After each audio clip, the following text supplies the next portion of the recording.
Hey guys, this is Kat from Sunset, Utah. Today we're going to be putting a receiver hitch on your Mazda 6. Your receiver hitch can take you to some really cool places like camping and biking. It can even tow a U-Haul trailer to just about anywhere in North America. Let's break this down.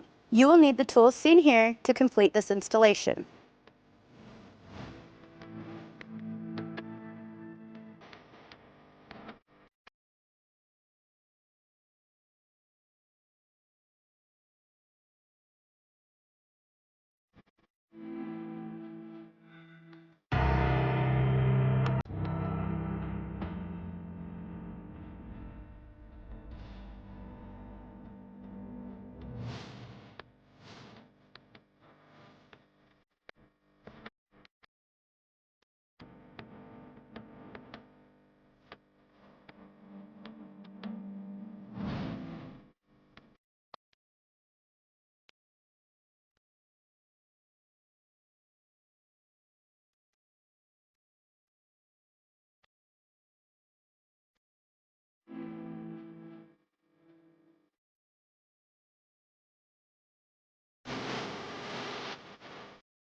Now that we've finished our hitch and we're on level ground, we're going to get you some important measurements.